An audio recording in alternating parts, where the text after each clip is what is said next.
아버지, 세상을 너무나 사랑하셔서 모든 사람들을 사랑하시기에 모든 사람을 구원하시려고 당신의 아드님을 우리와 똑같은 인간으로 보내주십니다. 바로 베틀레헴 마국간에 태어나신 예수님, 저희들이 매년 성탄절을 기다리고 있습니다. 올해는 이처럼 코로나 바이러스로 말미암아 모든 것이 멈춰서고 또 두려움 속에 또 경제적인 그 어려움 속에 살면서 이렇게 대림절 지내고 있습니다. 저희들이 복음을 더 깊이 알아들으면서 예수님의 성탄과 함께 이 코로나 바이러스를 이겨낼 수 있도록 저희 모두를 축복하여 주십시오. 부족한 기도 예수 그리스도를 통하여 비나이다. 아멘. 성부와 성자와 성령의 이름으로 아멘. 제가 작년에는 마태복음 1장을 갖고 여러분들과 함께 성탄을 기다렸습니다. 이제 올해는 이어서 마태복음 2장을 갖고 여러분과 함께 그 내용을 깊이 맛들이면서 예수님의 성탄을 기다리고 성탄의 내용을 좀 더 이해하려고 합니다.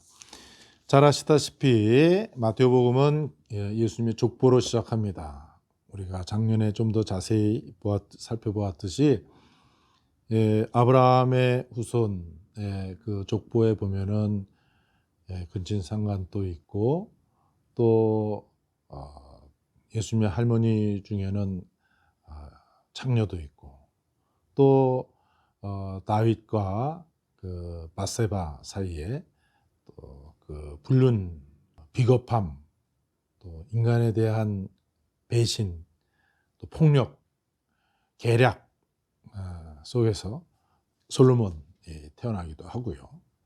또 우리가 순혈을 생각하지만 그렇지 않습니다. 보면은 그 이방인 나타나기도 하고요.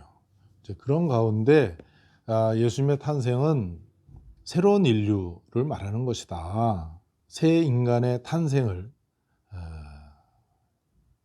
기다리고 있는 것입니다. 아브라함 믿음의 조상입니다. 그러나 이제 이 족보를 통해서 볼 수 있는 것은 바로 예수님은 새로운 믿음의 족보를 시작하는 분이다. 이렇게 볼 수 있겠습니다. 그 믿음에 대해서 복음서가 계속 우리를 인도하고 있습니다.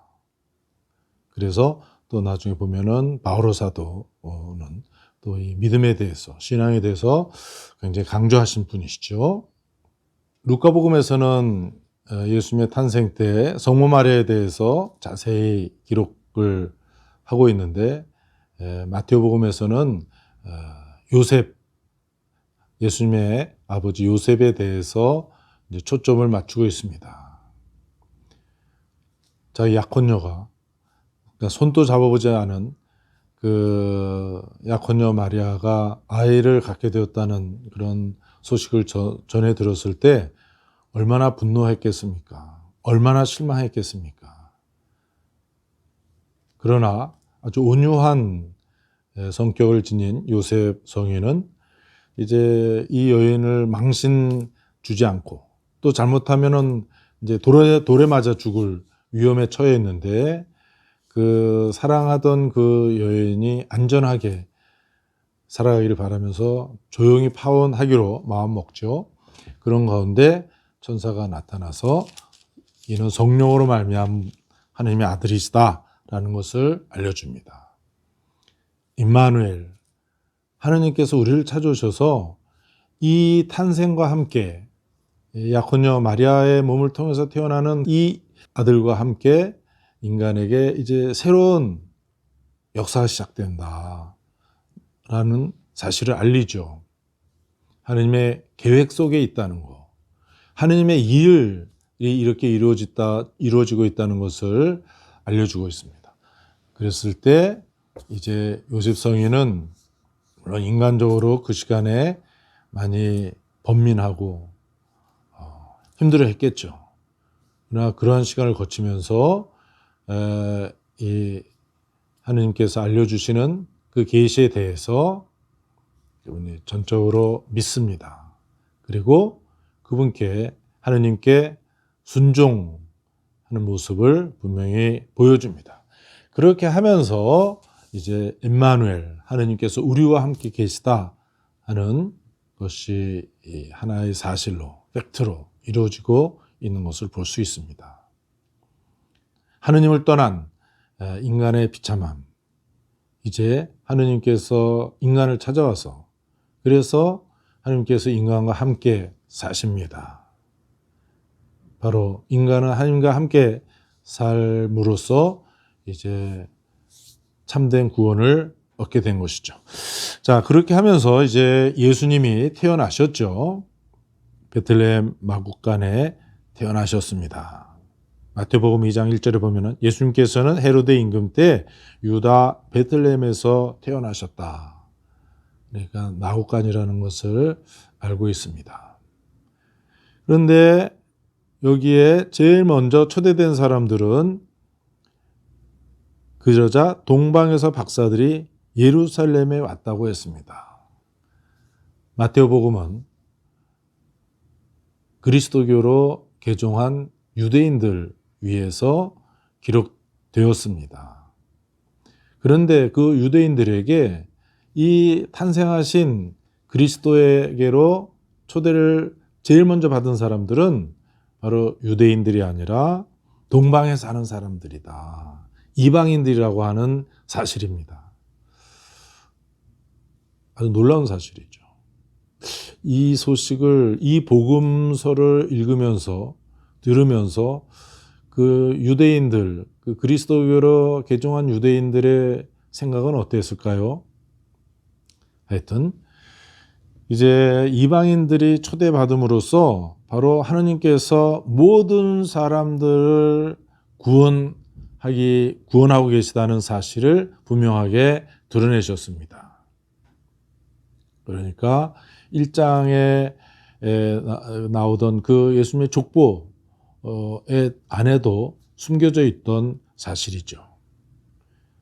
예수님 태어나시면서 멀리 동방에 사는 그 이방인들이 탄생하신 예수님을 만나도록 처음으로 초대를 받았습니다. 자, 동방 박사들은 어떤 분이었을까요? 어떤 사람들이었을까요?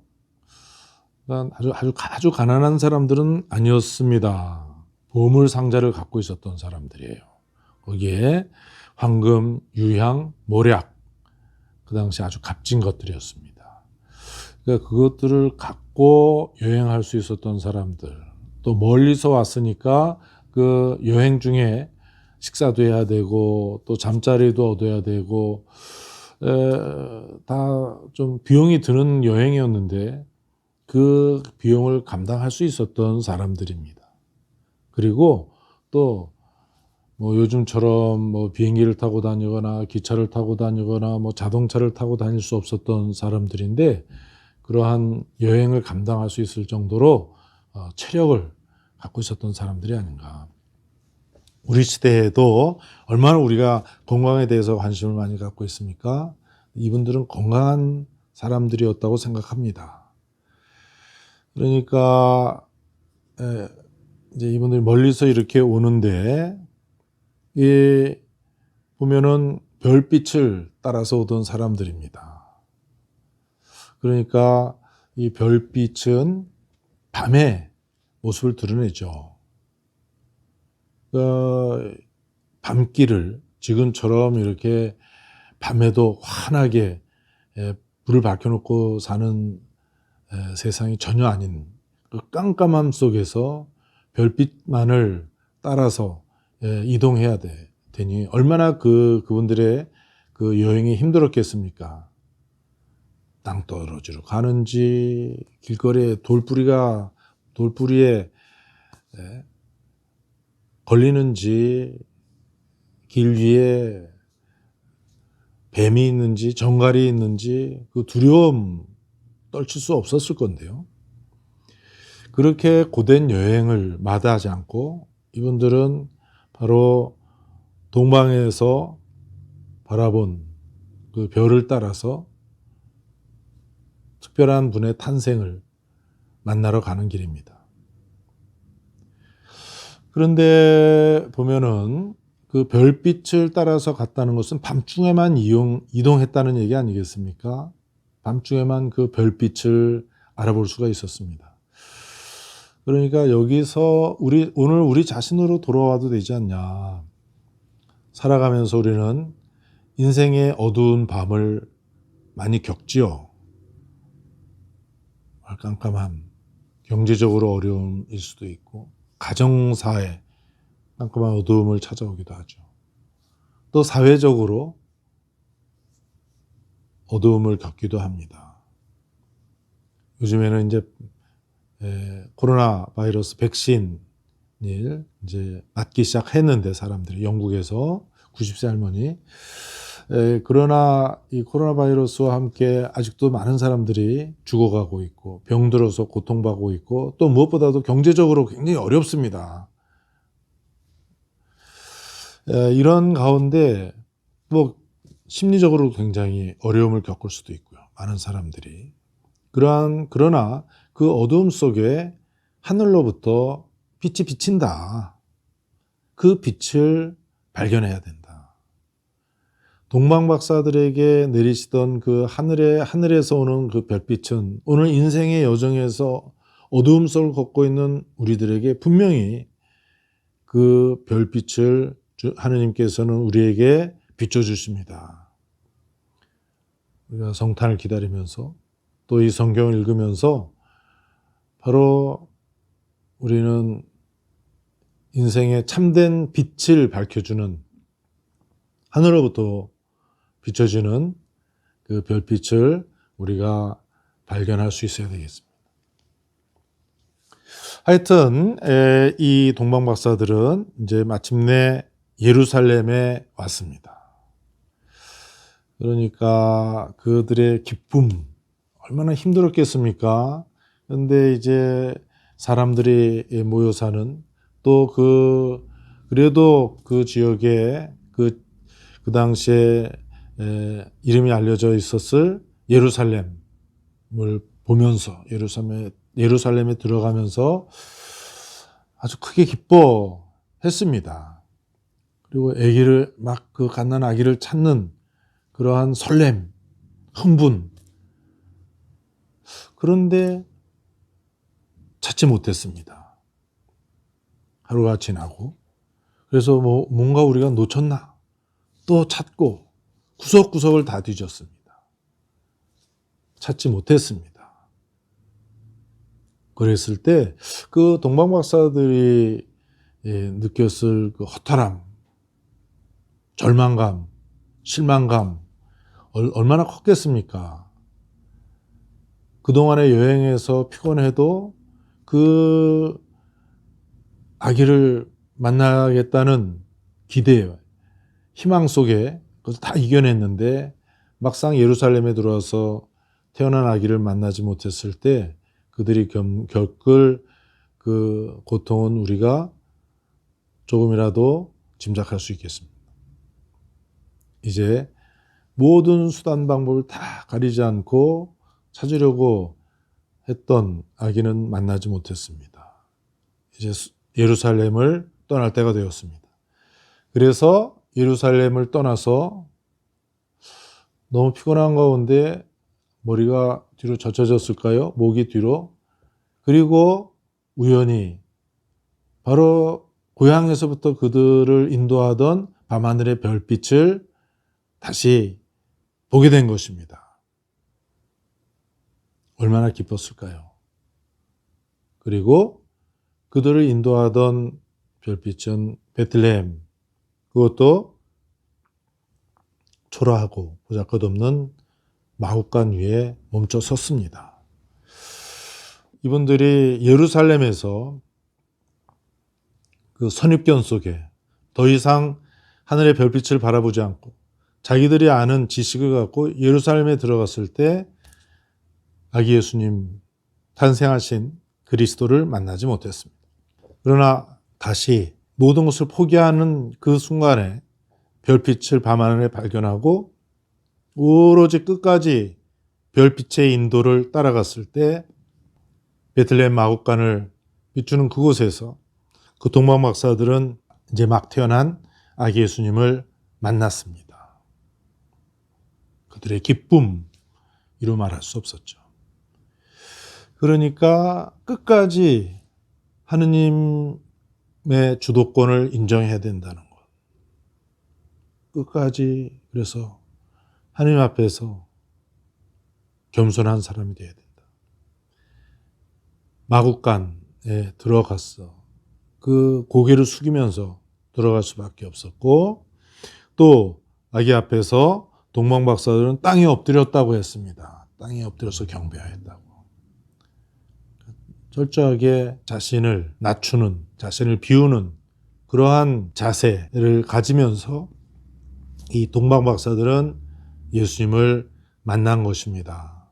하느님께서 가장 가난한 베들레헴 마구간에 갓난 아기로 자신을 낮추시고 비우시면서 우리와 같은 인간이 되셔서 오셨습니다. 베들레헴 마구간의 구유에 예수님께서 누워 계십니다. 가난한 모습입니다. 그야말로 정말로 하느님께서 인간에게 모습을 이제 드러내셨는데 인간이 되셔서 예수님 요한복음 14장에 나를 보았으면 곧 아버지를 본 것이다 했습니다. 그런데 하느님은 가난을 선택하셨습니다. 가난한 부모를 두고 가난한 조건을 선택하셔서 우리 인간을 찾아오신 것입니다.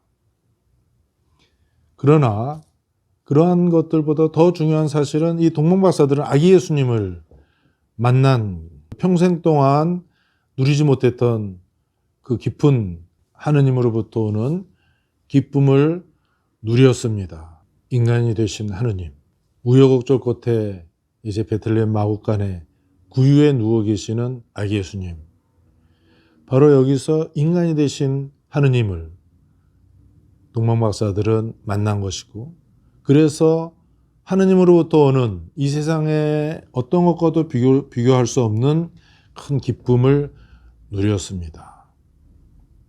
그곳에서 이제 그동안의 피곤함, 모든 기진맥진했던 그 모든 것들을 이분들은 다시 회복할 수 있었습니다. 우리도 아기 예수님을 만나려면 겸손해야 되겠습니다. 그 겸손함이란 바로 하느님께서 이끌어 주시는 데까지 끝까지 따라가는 겁니다. 동방 박사들 많은 지식을 갖고 있었던 사람들입니다. 현대로 따지면 우주 물리학자들입니다. 그들의 지식, 선입견, 그거 별빛을 더 이상 보지 않고 그 선입견과 지식에 의지해서 예루살렘에 들어가서 그들은 예수님을 만나지 못했습니다. 하느님에게 이끌려서 그 깜깜함 속에 별빛의 인도 속에 이제 베들레헴 마구간에서 인간이 되신 하느님의 아들 예수 그리스도를 만난 것입니다. 참된 빛을 만난 겁니다. 그래서 더할 수 없는 기쁨을 누렸습니다. 그러나 이제 이 동방 박사들이 예수님을 만나기까지의 여정도 굉장히 험난했습니다만은 또 이들이 어떻게 보면 참 순진한 사람들이에요. 예루살렘에 와서 그 마태복음 2장 2절에 보면은 유다인들의 임금으로 태어나신 분이 어디 계십니까?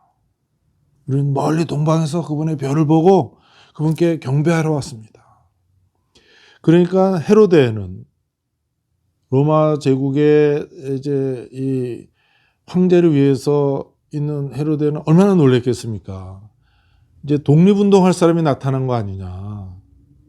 동방에까지. 그러니까 이제 예루살렘만 이스라엘에만 영향을 끼칠 왕이 아니라 이제 동방에까지도 정복할 왕이 나타난 거 아니냐. 그러니까 그 얘기를 듣자마자 화들짝 놀랬고 이제 싸울 준비를 하고 있는 겁니다. 이제 나중에 보면은 에집트 예수님께서 몸을 피하셨는데 아기들을 2살 아래 아기들을 다 학살하지 않습니까? 이 긴장은 그 예수님은 권력투쟁하는 존재로 보입니다. 예수님께서 십자가에 돌아가신 것도 저 사람은 자신이 유대인의 왕이라고 그랬다. 이제 그것 때문에 이제 빌라도는 아닌 걸 알지만 어쩔 수 없이 이제 정치적으로 예수님을 십자가 사형회로 넘겨주고 말죠. 그러니까 인간이 끊임없이 추구하는 게 뭐냐? 권력 아닙니까? 집안 안에서도 사람들이 모여 있는 곳에서 항상 누가 주도권을 잡느냐? 그 주도권 보면은 간단한 주도권이 아니죠. 팔씨름하는 것 정도가 아니죠. 이제 돈 문제라든지 또 좀 더 미래에 자신의 삶을 편안하게 살도록 보장해 준다고 이렇게 생각하게 되고 더 집착을 하게 되죠. 하여튼 이제 예수님께서는 우리에게 하느님의 나라가 오소서라고 기도하여라. 하느님의 다스림, 사랑과 겸손, 그 참 생명의 다스림을 가져오려고 하는데 사람들은 보십시오. 헤로데는 많은 아기들을 학살합니다. 이제 마지막에 예수님을 십자가에 매달아 죽입니다. 바로 권력에 대한 집착으로 말미암아 그런 일이 벌어집니다. 소유에 대한 욕망이시죠. 이렇게 악의 세력과 이제 이미 싸우기 시작하는데 우리가 알아들을 수 없는 것은 왜 처음부터 이렇게 하느님은 이 세상에서 이 악의 세력에 밀리는가. 이집트로 피신 갑니다. 예수님이. 하느님이신데. 그리고 또 무지한 많은 아기들이 학살당합니다.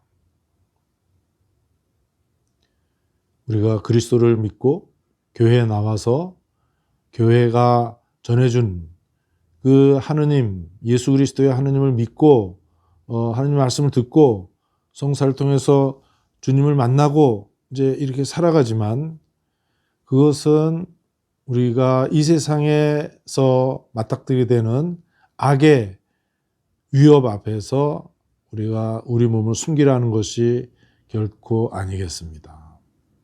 우리 성탄의 복음은 기쁨과 함께 또 이처럼 긴장 또 고통을 갖다 줍니다. 이제 이 순진한 동방박사들이 헤로데 앞에서 예수님의 탄생을 알리고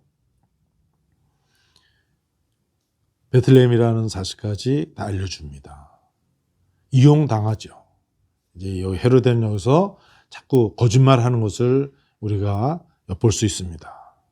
나도 가서 경배하겠소. 언제요? 언제 태어났다는 것이요? 이렇게 거짓말을 하면서 이제 예수님을 죽이려고 헤로데는 덤비고 있습니다. 그리스도 신자, 그리스도를 따라가는 우리들, 그리스도의 제자로 불리움받은 우리들, 우리 신앙의 가장 중요한 내용은 바로 하느님께서 인간이 되셨다는 사실입니다.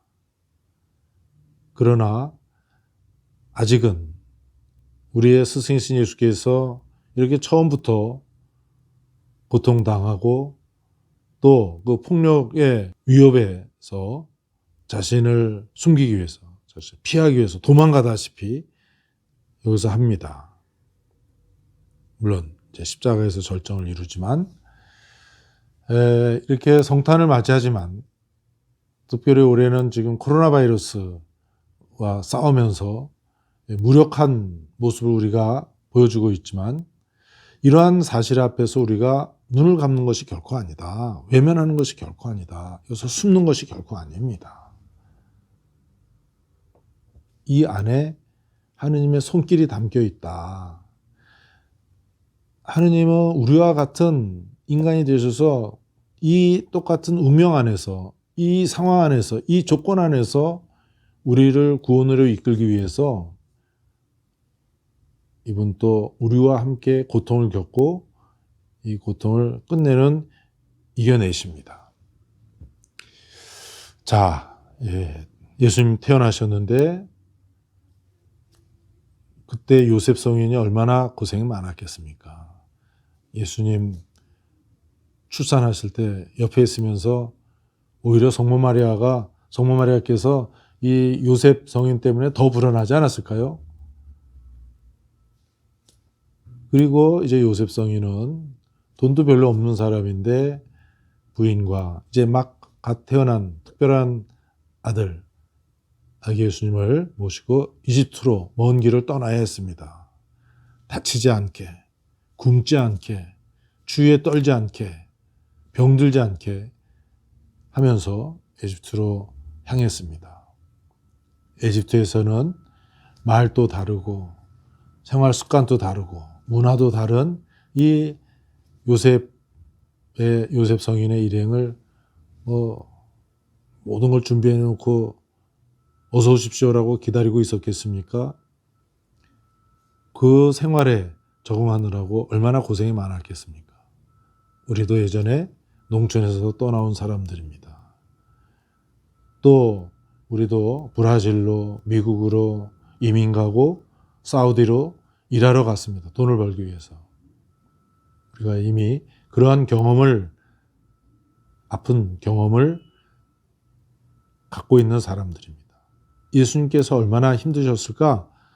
요셉 성인이 또 막 몸을 푼 어머니 마리아는 얼마나 힘들었을까? 그게 바로 예수님 성탄의 현장입니다. 오늘날 이제 어느새 우리 대한민국에 머무쳐 살면서 또 일할 기회를 얻기 위해서 가까운 동남아시아에서 또 멀리 아프리카에서 또 남미에서 이민자들이 우리 땅을 찾고 있습니다. 이 사람들의 고통을 우리가 예수님을 생각하면서 좀 더 이해할 수 있어야 되겠습니다. 국망박사들이 아기 예수님 앞에 그 귀한 예물을 드리며 경배하였듯이 우리도 이 외국인들에 대해서 자신의 고개를 숙이고 우리의 귀한 것들을 함께 나눌 줄 알아야 되겠습니다. 이것이 바로 하늘에는 영광이요 땅에서는 참담 평화를 얻는 길이 아닐까요? 네, 우리가 예수님과 성모 마리아와 요셉 성인으로 이루어진 나자렛의 성가정이라고 우리가 얘기합니다. 이 예수, 마리아, 요셉의 성가정은 하느님에 대한 믿음으로 말미암아 하느님께서 갖고 계시는 그 깊은 하느님의 계획에 대한 믿음으로 당장 다 이해하지 못하면서도 여행길에 나섰습니다. 우리도 마찬가지입니다. 고통 속에서 자주 우리가 깜깜한 어두움을 맛보고 절망하지만 그 가운데 하느님의 구원 계획이 우리 안에서 이루어지고 있다는 것, 그 믿음을 간직하라고 아기 예수님은 성모 마리아와 그 요셉 성인과 함께 우리를 믿음과 구원으로 초대합니다. 저는 이번 성탄을 기다리면서 마태복음 2장을 보면서 여러분과 함께 이 구원의 기쁜 소식을 함께 이처럼 나누겠습니다. 성탄을 맞이하면서 또 새해를 맞아서 여러분과 여러분의 가정에 하나님의 축복이 가득하길 바랍니다. 우리가 복음에 더 충실함으로써 하느님에게도 더 충실할 수 있고 이 세상 삶도 이 세상의 삶에도 우리가 모두 충실하게 진실하게 살아갈 수 있고 바로 여기에 우리가 상상하지도 못하는 기대하지도 못한 그 엄청난 구원, 기쁨, 생명, 사랑이 우리 앞에 펼쳐지고 우리에게 전사됩니다. 다시 한번 여러분에게 하나님의 축복을 빕니다. 감사합니다.